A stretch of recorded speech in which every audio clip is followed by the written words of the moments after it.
Hi, I'm Mo. It is April 4th, and I just finished the first book that I've read in April, and that was The Sound of Waves by Yukio Mishima.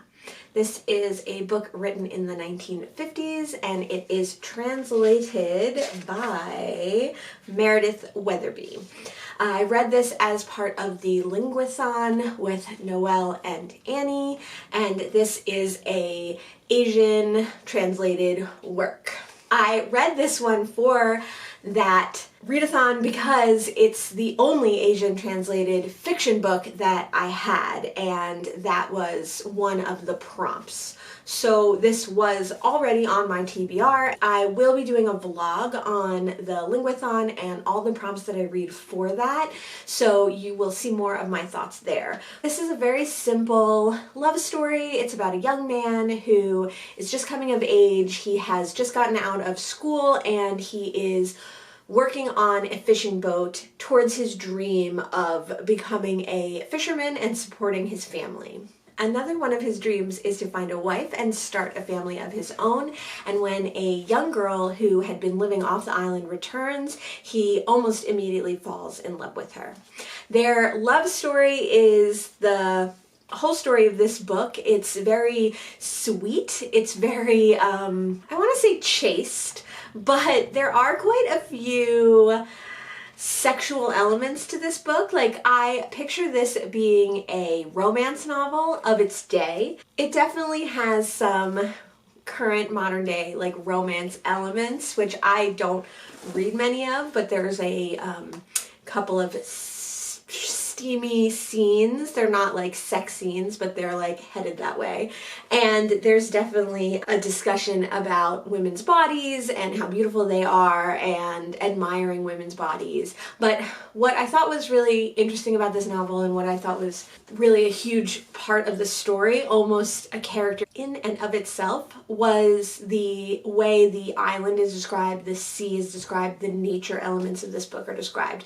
It's very much a book about natural descriptions, the light, the air, the weather, the movement of the island, how the island works, how the people who work on this island and love this island work with the nature of the island. The main character's mom is a deep sea diver, and the descriptions of the women divers and the descriptions of the nature and the descriptions of the feelings and coming out of the cold sea and getting by the fire and warming up are like very integral parts of this novel. I did really enjoy it. It took me a lot to get into. I think it took me a little while to read, longer than a book that's only 141 pages probably would have taken me if it was just a non-translated English work. It's interesting because I read a lot of books from this time period, but this felt quite different. It felt quite dated in a lot of ways. It was definitely almost like a fairy tale or a older text than it actually was. So I did really enjoy it, and it was interesting to kind of get out of my comfort zone, both in the romance aspects of it and as a translated work and as a historic novel. It's not a historic fiction because it's not a fiction written now about history, but it is a historical fiction in that it's a fiction written historically. Whatever, I don't know. And that was the first book that I read in April. It's Sunday, April 11th, and I have finished another book in April. I've only read 2 books so far, and they both took me a little bit longer than I thought. This one almost took me like a full 7 days. It is a reread for me, and it is The Raw Shark Text by Stephen Hall. So I read this book many years ago, and it was published, I think, in 2007. Let's see. Yeah, it was published in 2007. The real reason I reread The Raw Shark Text now is because this was one of the books that I recommended to one of my favorite booktubers. You can check that video out in the links below. It's a very long book for me. It is over 400 pages. It's like 425 pages or something like that. But I do love this book so much. Now that I've reread it, I love it the same amount. It's a weird book. It is about a young man who wakes up and he has no memories. He has no memories of his past or anything about who he is. He kind of wakes up to a totally blank personality. He finds a note from himself to go see a doctor, a therapist, who will help explain what is going on with his mind and with his condition. He goes to see the doctor, and the doctor lets him know that he has had an extremely traumatic event and that he has nothing physically wrong with him, but psychologically he has blacked out all of his memories. He kind of takes this at face value from the therapist, and then when he returns home, he starts receiving more letters from his past self explaining what is actually going on. So this book is all about kind of his adventure to regain his memory, or at least find out what is actually happening to him. This book is a lot about concepts, it's a lot about words, it's a lot about thoughts, it's a lot about language, it's a lot about how we perceive ourselves and how we project our perception of ourselves onto others, how others perceive us, and it's also about loss and memory and grief, actually. I kind of didn't remember that it was so much about grief, and that part is an important part of the book, but it's not like the forefront of the book in my mind. Really, the forefront of the book is kind of the adventure of conceptualizing your life and what you want to make of it. The people that you keep around you and the way that certain people can help you and certain people can destroy you. If you like weird books, if you like books that are mixed media, if you like books that have strange concepts and ideas and portray them in the text and in the writing, I definitely suggest that you try it. So like there are some kind of passages like this, and for being a long book, there's also quite a few pages that have barely any writing on them at all. There's pages that have a code that needs to be deciphered, and there's also some like very short pages and chapters. I'm glad that I reread it. I haven't reread it in a long time. It did not disappoint. I think it did drag me down a little reading-wise, so I hope in the rest of the month to kind of perk back up and read some awesome things. I didn't read this book for Lingwathon, but it did fit in with the prompts, so I am counting it towards Lingwathon, and I hope to read some more for that during the month, and I will be doing a full vlog, and I'll see you when I read some more in April. It is April 16th, and I have finished the third book that I've read in April. It is The Society of S by Susan Hubbard.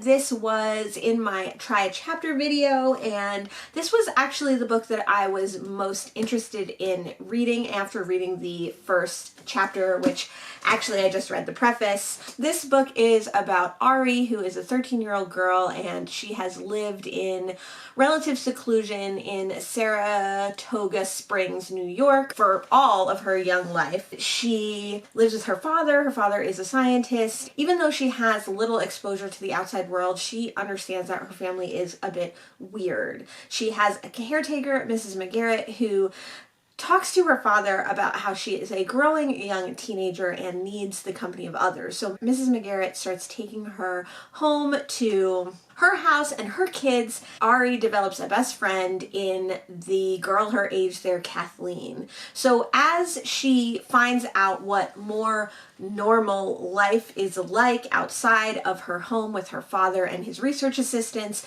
she realizes that her family is quite a bit different. She wonders at the disappearance of her mother, who disappeared the night she was born, and she learns to start questioning things about her past and herself and her family. It goes from Saratoga Springs, New York to Sarasota, Florida to Savannah. I didn't know anything about this book going into it. I don't know where I got it. I was interested by that preface, and I do like vampire stories, so it's not labeled anywhere as a YA book, but it read very much like YA. In the preface, Ari is 13, and I had a feeling that she would grow up during this book, but she didn't. So, I mean, she grew up in that she, like, learned more things, but she didn't, like, physically age very much. This takes place over about a year.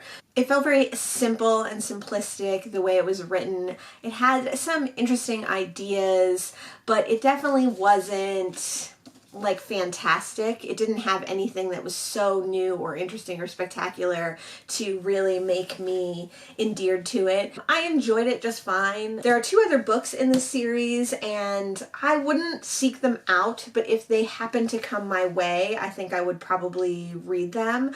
I would say as far as scare factor, if a young person were reading this, it might honestly read a little too young and simple for like YA today. Young adults might want something a little bit more dramatic and interesting and enticing. I kind of like that about it. Like, I like that it wasn't like overly gory or sexual or anything like that. It was just like a very easy story to read and it was fine. It was just fine. That's the 3rd book that I read in April. It is April 23rd. Wait, is it? Yes. And I have read 2 more books in April. The next book I finished in April was New Orleans Beat by Julie Smith. I happened to pick this one up. Actually, I went to a local used bookstore and I found this Julie Smith book on the dollar shelf. She actually gave it to me for 25 cents because I guess they recently changed their dollar shelf. It used to be a 25-cent shelf and now it's a dollar shelf. And I had never heard of this author before and I'd never heard of this series before. It's part of the Skip Langdon novels and it's set in New Orleans, which is why I got it. It's about Skip Langdon, who is a police detective in the homicide division. She is called out to investigate a seemingly accidental death. There's enough in this accidental death that her chief thinks that it needs another look, and as soon as Skip Langdon starts to look into it, she realizes that there's a lot more to this case than meet the eye. This book was written in 1994, and it has a lot to do with online communities, which back then were very different from Instagram and TikTok. They were more closed communities, and she discovers that the victim was part of one of these online communities, and everyone in this community is now a suspect. In the meantime, she also is dealing with her boyfriend potentially moving from California to New Orleans, which is freaking her out, and she meets a very handsome fellow who is taking her mind off of it. This book was fun. It was like a little bit long. It's a little over 350 pages. It's the 4th in a series, and I just got it because it was about New Orleans. I definitely want to check out the 1st in the series because it had enough interesting things and I like the way that it portrayed New Orleans enough that I want to read another one, but I think I really need to read the 1st one. It was definitely of its time. It's definitely super dated. It's so dated that it's like a little bit hard to follow because in 1994, I was 15 and we didn't have a computer. I missed out on a lot of that early internet interaction. So some of this stuff just reads like incomprehensible because I don't really have the basis to like grasp what it was like to have an all-text online chat room. So yeah, really dated, but a fun little mystery, not overly violent, definitely some murder, some bloody scenes, but nothing like super crazy. Definitely some cursing in this book, which and now I'm beginning to like really pick out the books that have curses and how they're used, and I didn't mind it in this one. It wasn't super sensational. It felt much more organic to me than some of the more modern mysteries that I've been reading. And overall, I liked it okay. It wasn't like amazing, but it would have been like a great beach read or like waiting in the doctor's office or like waiting at the DMV kind of book, you know, pretty fast paced, easy to read.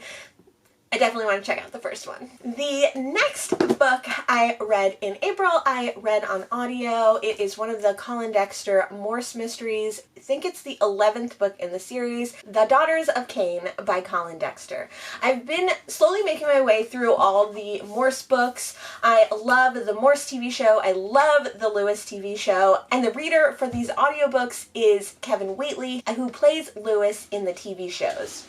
He has this really great voice, and he does the voices for the different characters, and these books are almost as much about Lewis's character, who he portrays in the TV show, as they are about Morse. So it's really fun to have him read them because he has such an intimate knowledge of that character. The Daughters of Kane is about a historian who is stabbed to death in his rooms. Later, a historic artifact, a knife, is stolen from his offices and used in another murder.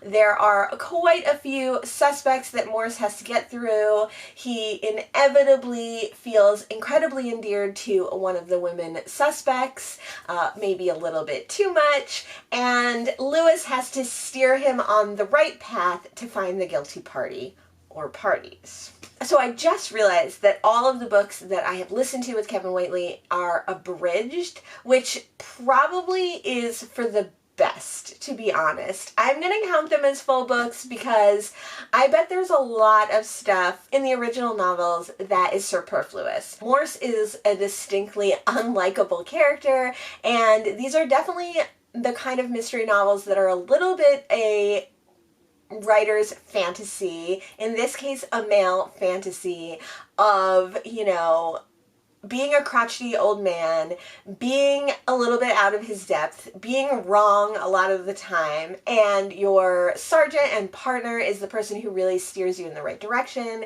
and the young ladies in the case fall in love with you, and the men secretly want to be you. So there's a lot there that I think if I were reading these novels with my eyeballs and reading the full text that I might get annoyed with, but because the reading is so good and because the editing is so good, these are just really engaging and really fly by. They're really, for me, more about the characters and seeing the progression over time of the characters' lives than they are about the murders. I really like to see how Morse grows and if he appreciates Lewis more. I really like to see Lewis come into his own over this series and realize his own skills and how he balances out Morse. Morse is undoubtedly a great detective, but Lewis sometimes gets the upper hand by being a better person. It is the beginning of May, and I am here to talk about the last book that I read in April.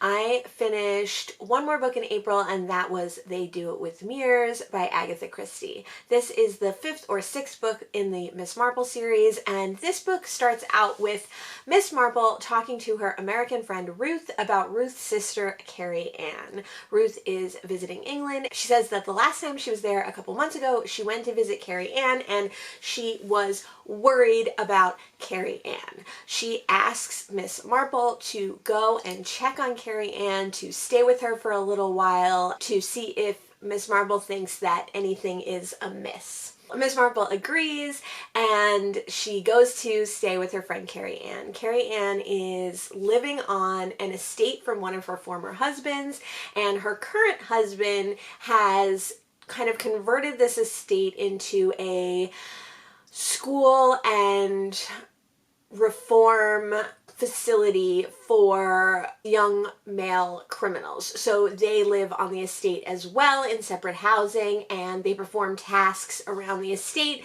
and they are being rehabilitated by Carrie Ann's new husband. There are a handful of doctors there. Carrie Ann, also her American grandchild, is there. One of her daughters is there as well. The daughter who is there is her biological daughter, and the grandchild is the daughter of her adopted daughter. Miss Marple goes to visit them, and she kind of meets all this cast of characters, and she does get the feeling that something is going on there. Some of the patients slash students are a little bit odd. The American granddaughter's husband is there and he's very unhappy. Miss Marple kind of gets an uneasy feeling, and then one night when everyone's in the study, one of the students slash patients goes to meet the director, Carrie Ann's current husband, and has a row with him in his office. They have a big fight. Everyone's outside of the office listening to this fight.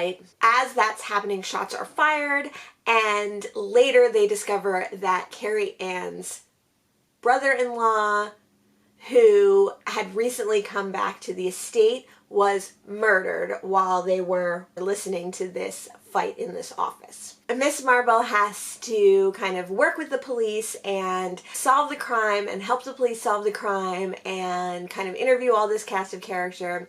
And the whole time they kind of are very protective of Carrie Ann, and they kind of act like Carrie Ann can't handle any kind of trauma. So I really like this one. This one was different than the other Miss Marple books because Miss Marple is usually not in the books until much later, or if she is in them, like she was in The Body in the Library, she is kind of a peripheral character. But in this book, she really is the main character, and you really are seeing almost everything through her eyes, almost every page. So usually she's like barely in it, and then she kind of swoops in and solves it at the end. I liked this one because of the characters that were involved. It was interesting that there were Americans, and I think the character of Carrie Ann was really interesting in that like everyone kind of discounted her and thought that she was not in touch with reality, but really she was like very aware of things that were going on. She just wasn't as like shocked or horrified or excitable as a lot of people. Those were the 6 books that I read in April. I was definitely in a reading slump. I talked about it a little bit in the beginning, but the first couple of books that I read took me a really long time, and then I did start reading a book kind of mid to late April that really dragged my reading down, and I didn't end up finishing it. And honestly, I don't know if I'm going to finish it. I mean, I will eventually, but like I'm definitely DNFing that book for now. I don't put DNFs that I'm going to come back to in my wrap-ups. So if I'm going to come back to a book, I will just put it on my DNF shelf, and eventually one day I'll pick it up again. If it was a book that I like really didn't get along with, if I really didn't want to read and I was never going to read it, then I would probably include it in my wrap-ups. But because I know I'll get back to this book at some point, I don't need to put it in my wrap-up because it'll be in another wrap-up another time. So I read 6 books in April. I read mostly white authors. I did not have a very diverse reading month. I did read one Japanese author, and this was a modern classic written in the 50s. I read several detective stories, one of them being this Julie Smith novel set in New Orleans. I read 2 classic cozy mysteries, one by Colin Dexter, which was The Daughters of Kane, and one by Agatha Christie, which is They Do It With Mirrors. I reread a favorite, which is The Raw Shark Texts, and I read a vampire book, The Society of S. A lot of mysteries. I would say that probably The Raw Shark Text could qualify as a mystery in that you are solving a problem, and then a kind of coming of age story and a romance. I did participate in Linguathon. I'm also reading another book, and when I finish that book, I'm going to finish my Linguathon vlog, so that will come out after this. I read 3 books from the 50s through the 70s. I read a book from the 90s, and I read 2 books from the early 2000s. I did want to talk about New Orleans Beat by Julie Smith a little bit, because something I didn't mention when I kind of wrapped this up after I read it was that there was a very interesting take on tolerance in this book, which kind of stuck with me after reading it. So this book is set in the 90s in New Orleans, and it has a lot to do with online communities and acceptance and people finding their community and their acceptance.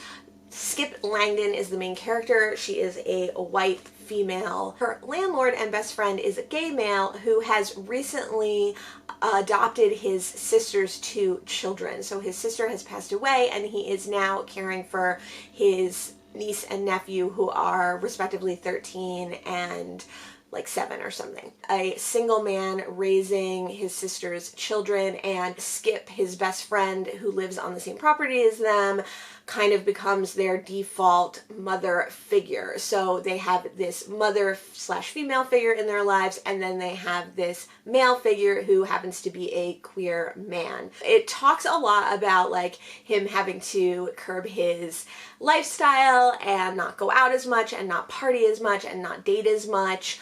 And it talks about these children not really understanding queerness and having a stigma of him that their mother gave them and that society has given them. And kind of as this book progresses, that family unit does talk out a lot of its problems and becomes a stronger family unit overall. The idea too that Skip is a white female, she's kind of fighting with her boyfriend and she develops a relationship with a black male. They don't exactly date yet, but there is a kind of flirtation, and one of the things that this book talks about a lot, which I thought was really interesting, especially for New Orleans in the 90s, was the idea of interracial couples. And there was a big emphasis on how that's very taboo still, and how that's really not done in New Orleans, and how people will treat her different if she decides to pursue a romantic relationship with this black man, especially in juxtaposition with the queer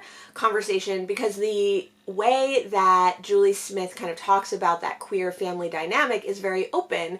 It seems very normal. It seems very accepted in this societal depiction, whereas this interracial couple is very not normal and very not accepted. Skip's struggling with her boyfriend who lives in California, and she's struggling with these new possible feelings that she's feeling for this black man. And one of the things that she brings up over and over again is the difficulties of an interracial relationship. The niece of her best friend, her gay best friend, becomes totally enamored of this black man, and so he becomes a catalyst for the conversation of maleness and masculinity and strength and father figure versus her gay uncle who is raising her now. Those were both such small side sections, but then when you also added into this online community and the idea of acceptance and the idea of being able to be yourself, the idea that these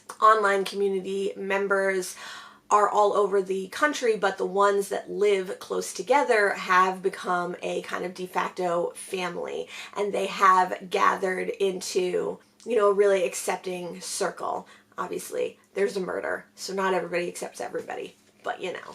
There's also a Wiccan / pagan / witchcraft element, which again, early on in the book, Skip is very suspicious of, and she's very skeptical of, and later in the book she really realizes that this is just a form of community, another form of community, another form of acceptance, another form of being able to gather people around you with like ideas and like ideals and find a found family. It did make me want to read more of this series to see if other topics like this are broached in other books. Let me know if you've read any of the books mentioned here. I hope you had a good reading month. I hope you had a better reading month than I did, because I was quite slumpy for most of it. I'll see you in the next one. Thanks so much.